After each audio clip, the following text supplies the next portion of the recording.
what we're trying to do is Macmillan are funding in partnership with the Belfast Trust link workers and a programme manager, and those link workers will go out into the community and have that conversation with people, and that supported conversation to really understand what matters to them and what their needs are, and help them to access the services that they need. When someone has a diagnosis of cancer, each case is very unique, and it depends on what the circumstances is before they've even had that diagnosis. And many people now have comorbidities, so they may have an existing long-term condition, they may have existing mental health problems, they may have existing relationship problems, and that's exacerbated whenever they have just received a diagnosis of cancer. So I'm sure they're devastated, I'm sure their family and carers are devastated.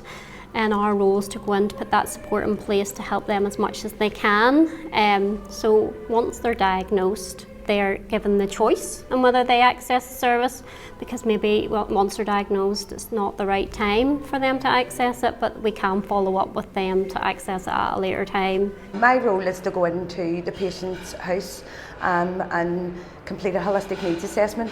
That's a tool that we would use to sort of tease out a few options of support that the patient client might have. Different things that we would support the client with would be emotional support, physical support, practical support, and the holistic needs assessment helps us identify what the concerns are and helps us put an action plan in place of what to do next for the person.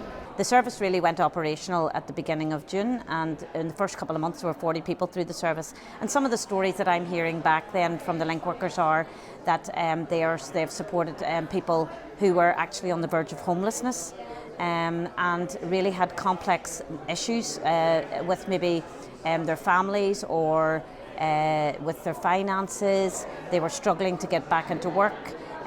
They were, really, I suppose, becoming quite socially isolated. So this service has helped those people to access the services that they need. It has actually prevented a few people from becoming homeless, and it has linked that person in with all of the other services that are available.